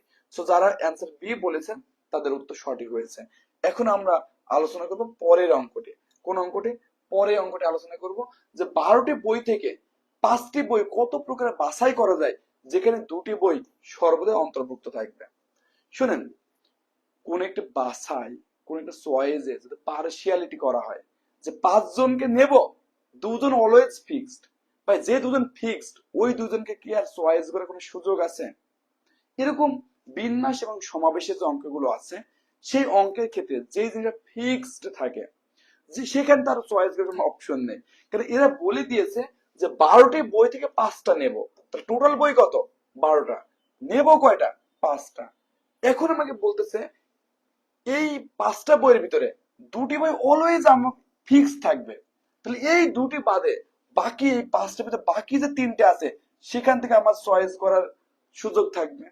আবার দেখুন এই 12 জনের ভিতরে, এই যে 12 জনের ভিতরে 5 জন নিচ্ছে, ওই 5 জনের ভিতরে 2 জন আছে, সো এই 2 জন তো এখানেও আছে, এখানেও আছে, সো আলটিমেটলি এই 12 জনের ভিতরে আমি চয়েস করতে পারতেছি কতজনকে 10 জনকে, কারণ 2 জনকে চয়েস করার কোনো সুযোগই নেই।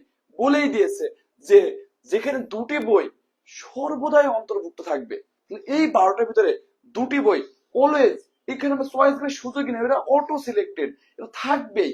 আবার আমি যে 5 জনকে নেব তার ভিতরেও কিন্তু ওই 2টি বই অলরেডি চলে আসতেছে, তাহলে আমার হাতে চয়েস করার সুযোগ আছে কয়টা? এই 12টার ভিতরে যে 2 জনকে অলওয়েজ নিতে হবে ওরা বাদ দিয়ে আমাকে সুযোগ আছে 10টা। এই যে 5 জন নেব তার ভিতরে অলওয়েজ 2 জন এসে আগেই বসে আছে, তাহলে আমাকে চয়েস আছে কয়টা 3টা। তার মানে আমাকে যে কাজটি করতে হবে এই 10 জন থেকে আমাকে বাছাই করতে হবে কতজনকে 3 জনকে। সো এই নিয়মটিকে আসলে আমরা বিন্যাস এবং সমাবেশের চ্যাপ্টারে এখানে বিস্তারিত আলোচনা করব। এই জায়গাতে কিন্তু সমাবেশের এই অঙ্কগুলোতে কিন্তু এরকম বাছাই করার যে কনসেপ্ট সেটি নিয়ে আমাদের দীর্ঘ লেকচার থাকবে আমাদের ব্যাচে, সেখানে আপনারা বিস্তারিত শিখতে পারবেন। সো এখন জাস্ট আমি এই কমন সেন্সটা আলোচনা করলাম, যেহেতু 2টি বই সর্বদা অন্তর্ভুক্ত থাকবে তাই এই 12 থেকেও আমার চয়েস করার সুযোগ আছে 10টা, এই 5টা থেকে আছে 3টা।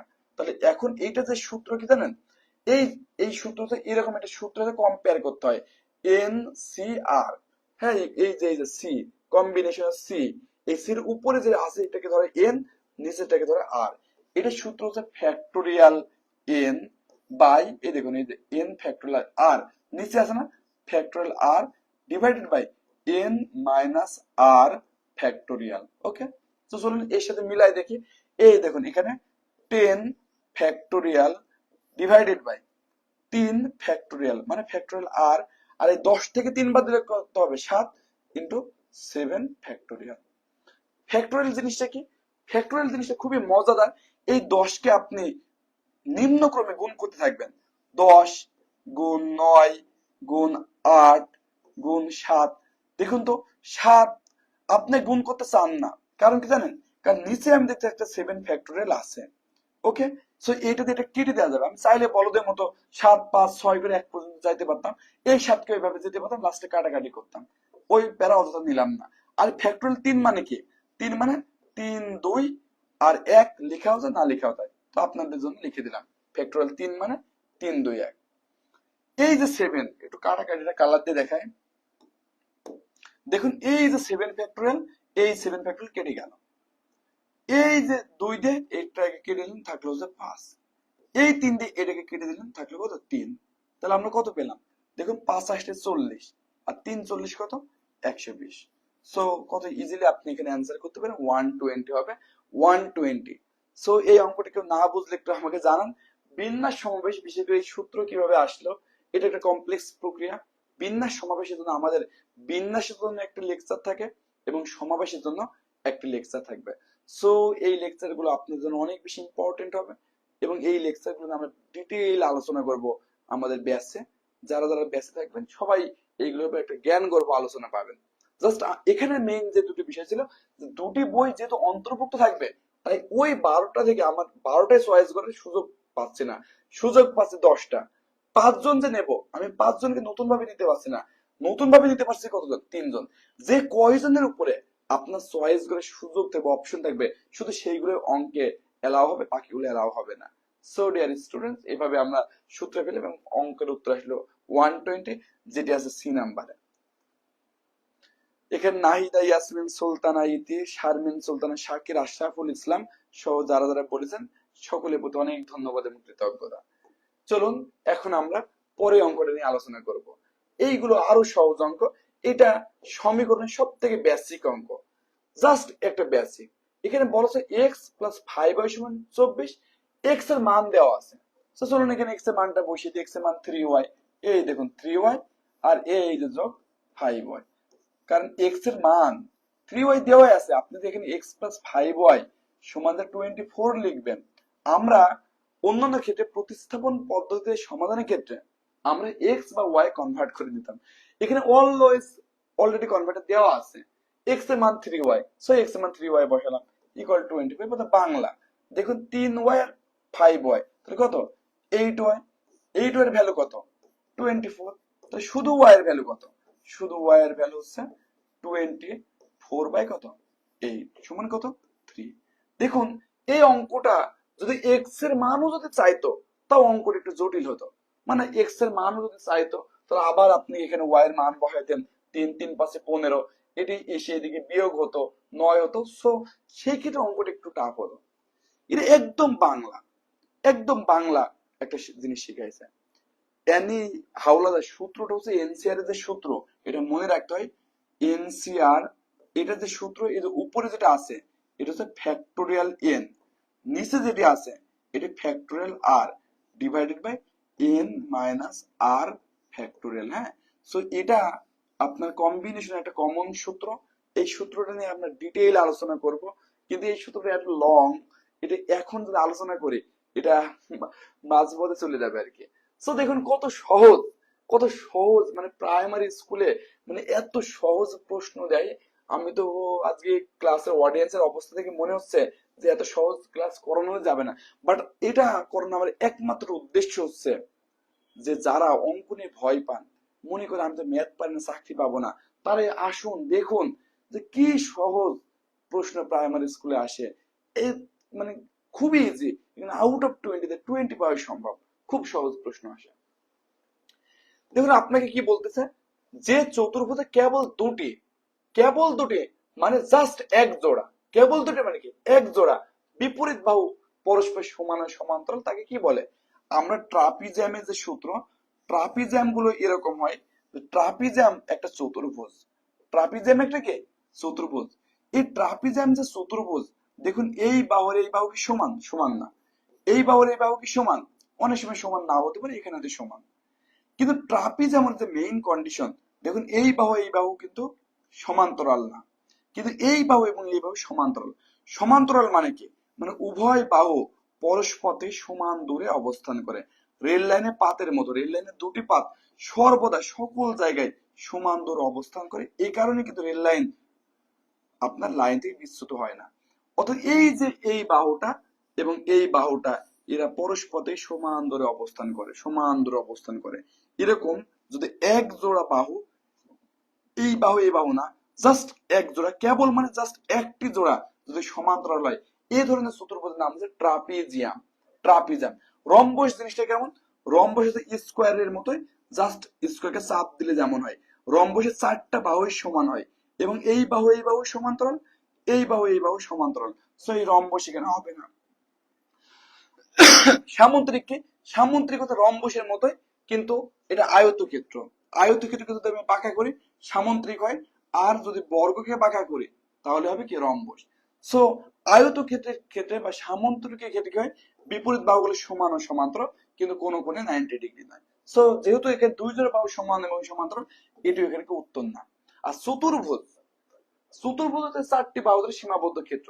চতুর্ভুজ থেকে বেস্ট অ্যান্সার ট্রাপিজিয়াম, কারণ এক জোড়া বাহু বা দুটি বিপরীত বাহু পরস্পর সমান্তরাল, বা যে চতুর্ভুজে এক জোড়া বাহু সমান্তরাল তাকে কি বলে? ট্রাপিজিয়াম। মনে রাখবেন, ট্রাপিজিয়ামের যে বাহু জোড়াটা সমান্তরাল তারা কখনোই সমান হয় না। এটা অনেকবার পরীক্ষাতে আসছে। ট্রাপিজিয়ামের যে বাহু জোড়া সমান্তরাল হয়, এখানে জাস্ট এক জোড়া বাহু সমান্তরাল হয়, যেমন এই যে এটা, এই যে সমান্তরাল বাহুদ্বয় কখনোই সমান হয় না। এটা কিন্তু পরীক্ষাতে আসে। ট্রাপিজিয়ামের যে বাহুটা সমান্তরাল হয়, যে বাহু জোড়, তারা কখনোই সমান হয় না। সুপ্রিয় শিক্ষার্থীবৃন্দ, সো আশা করি আপনারা এই অঙ্কটি ক্লিয়ার হতে পেরেছেন। এখন আমরা অঙ্কের শেষের দিকে চলে আসছে। এটা হচ্ছে আমাদের লাস্ট অঙ্ক আজকের লেকচারের। এই অঙ্কটি একটু দেখুন। একটি দেশের জিডিপির পরিমাণ 7.5 বিলিয়ন মার্কিন ডলার। ওই দেশের মোট জনসংখ্যা এত মিলিয়ন হলে মাথা পিছু জিডিপি পরিমাণ কত? একদম বাংলা কথা, যদি আপনার দেশে ইনকাম হয় 100 টাকা, লোক যদি থাকেন 10 জন, তাহলে পার হেড কত পাবেন? 10 করে। এখানে জাস্ট একটু সংখ্যাটা বড়, কোনো প্রবলেম নাই। বলছে জিডিপির পরিমাণ কত? 7.5 বিলিয়ন ডলার। সো আপনি প্রথমে লিখেন 7.5 বিলিয়ন মানে 100 কোটি। দেখুন 100, 7.5 বিলিয়ন, বিলিয়নকে আমরা কোটি আকারে লিখলে অঙ্কটা সহজ হবে। বিলিয়নকে কি করব? 7.5 বিলিয়ন মানে 100 কোটি, তাহলে 100 ইন্টু 1 কোটি, তাহলে 3 4 5 6 7। ওকে, ডিভাইডেড বাই, আপনাকে বলেছে ওই দেশের জনসংখ্যা কত? 1.85 মিলিয়ন। এই দেখুন 1.85 মিলিয়ন মানে কত? 10 লাখ। 1 2 3 4 5 6 7, একদম বাংলা। এখন এই দশমিক গুলো যদি থাকে, পরীক্ষার হলে কাটাকাটি করতে আপনার অনেক কঠিন হয়ে যাবে। ওই খোসা মারা টেকনিকের মাধ্যমে দশমিক তুলে দিতে হবে। এই যে দেখুন, এই খোসা মেরে তুলে দিলাম। খোসা মেরে তুলে দিলে নিয়ম হচ্ছে ওই দশমিকের জন্য একটা এক নিতে হবে। দশমিকের যতটা সংখ্যা থাকবে তার জন্য ততটা শূন্য। দশমিকের জাস্ট একটা সংখ্যা, তাই 10 হয়ে গেল। আবার একটু হিসাব করে দেখুন, এই দেখুন 75 কে 10 দিয়ে ভাগ করে 7.5, জিনিস কিন্তু একই। সিমিলারলি এই দশমিক, এই যে খোসা মেরে তুলে দিলাম, তাহলে এর জন্য কত? 1। দশমিকের পরে কয়টা সংখ্যা আছে? একটা দুইটা। এই যে দেখুন, এখানে আমরা এভাবে বানাই দিলাম। সো এখন সব পূর্ণ সংখ্যা হয়ে গেল। এখন জাস্ট কাটাকাটি করব, মজা করে কাটাকাটি করবো। এখানে 2 4 6টা আছে, এই 6টা। এখানে 1 2 3 4 5 6 7, কি রে 1 কোটিকে লিখে নাই? 1 2 3 4 5 6 7। সো এখানে আমরা করবো কি? 6টা।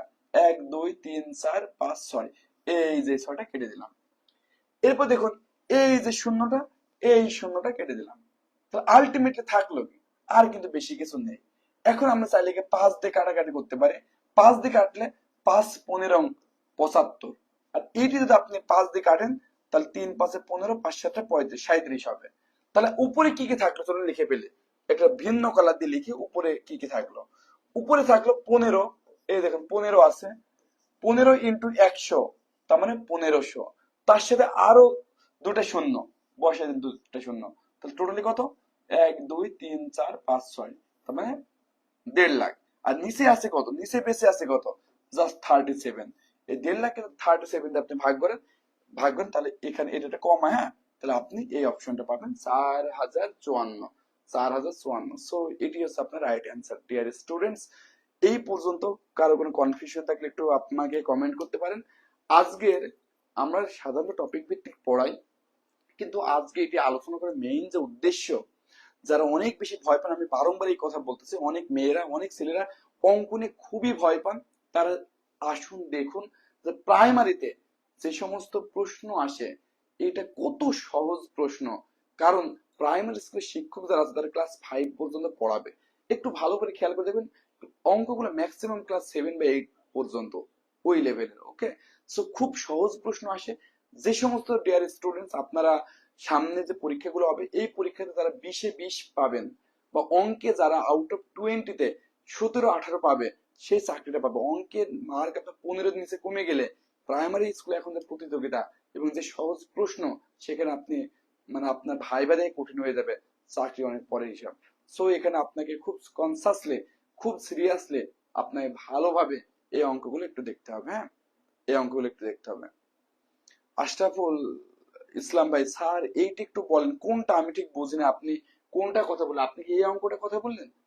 এখানে বলছে মোট জিডিপি, মানে মোট আসলে দেশে উৎপাদনের $7.5 বিলিয়ন।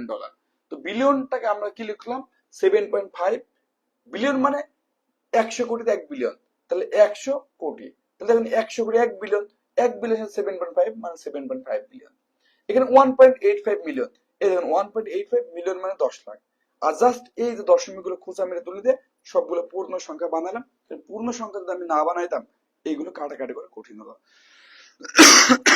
সো এখন থেকে নিয়মিত আমাদের পেজে লাইভ ক্লাস হবে, আপনারা সকলে উপস্থিত থাকবেন। আজকে পেজে যে অডিয়েন্সের অবস্থা, আগামী আর 5-7 দিন লাইভ ক্লাস নেবো কিনা আমি শিওর না, তবে যদি আপনারা প্রমিস করেন যে আসলে আমরা নিয়মিত ক্লাস করব, সেক্ষেত্রে আমি চেষ্টা করব। কিন্তু অডিয়েন্সের এভাবে ফল করলে আমরা লাইভ ক্লাসটি কষ্ট করে কন্টিনিউ করব না।